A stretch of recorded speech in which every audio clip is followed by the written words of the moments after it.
আসসালামু আলাইকুম সবাইকে। আশা করি সবাই ভালো আছেন। আজকের ভিডিওটি তাদের জন্য যারা মূলত ইউকে ট্যুরিস্ট ভিসার জন্য আবেদন করতে চায়। অনেক ক্ষেত্রে হয় কি যে আমরা সকল প্রকার প্রসেসিং করে ভিসা অ্যাপ্লিকেশন করি, কিন্তু সামান্য কিছু ভুলের কারণে এই ভিসাটি রিজেক্ট হয়ে থাকে। তো আজকে আমি আপনাদেরকে কিছু স্পেশাল টিপস দেওয়ার চেষ্টা করব।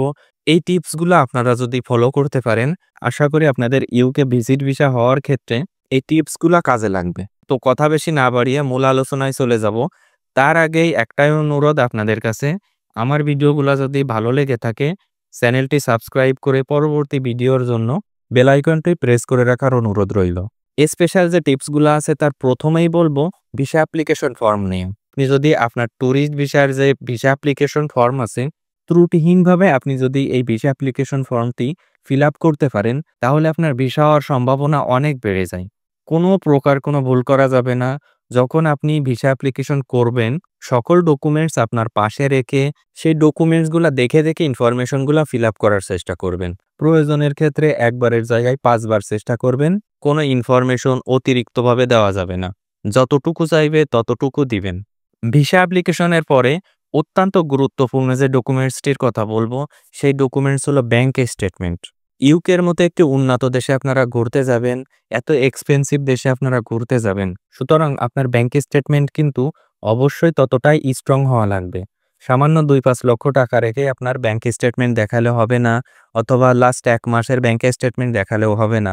মিনিমাম ৬ মাস থেকে ১ বছরের ব্যাংক স্টেটমেন্ট দেখানো লাগবে এবং মোটা অঙ্কের একটি টাকা আপনার ব্যাংক স্টেটমেন্টে শো করানো লাগবে। এতে করে এম্বাসি অথরিটি বিশ্বাস করতে পারে যে আপনি ইউকেতে ভ্রমণের যোগ্য। এবং ব্যাংক স্টেটমেন্টের সঙ্গে সঙ্গে অবশ্যই ব্যাংক সলভেন্সি নিতে ভুলবেন না ব্যাংক থেকে। এই ব্যাংক স্টেটমেন্টের ক্ষেত্রে আরেকটি কথা বলি, আপনি কখনোই চেষ্টা করবেন না ভুয়া কোনো ব্যাংক স্টেটমেন্ট দেখানোর জন্য। বর্তমান বাংলাদেশে চেষ্টা করলেই আপনি ভুয়া ব্যাংক স্টেটমেন্ট পাবেন, কিন্তু আপনি সর্বদাই চেষ্টা করবেন অরিজিনাল ব্যাংক স্টেটমেন্টের জন্য।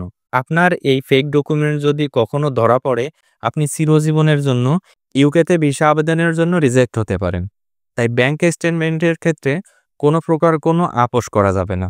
ইউকের মতো একটি দেশে আপনারা ভ্রমণে যাবেন, আপনাদের কি সাদা পাসপোর্ট দিলেই ভিসা অ্যাপ্রুভ হয়ে যাবে?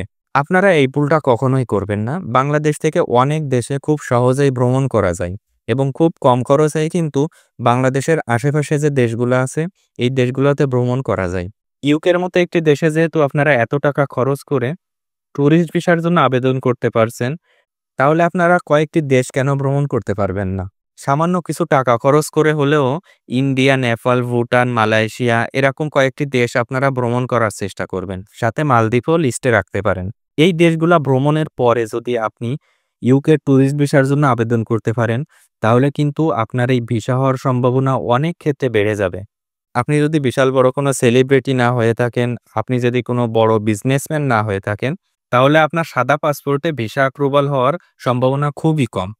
ইউকের ভিসা আবেদনের ক্ষেত্রে আপনার একটি ট্রিপ প্ল্যান লেখা লাগবে।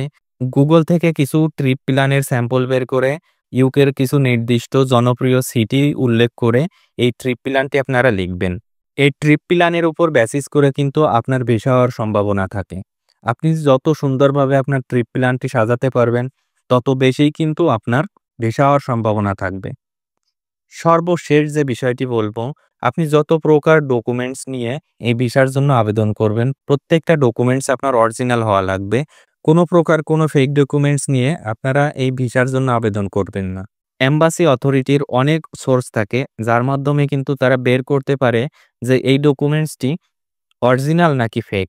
তো বন্ধুরা, আজকের ভিডিওটি এ পর্যন্তই শেষ করছি। ভালো থাকবেন।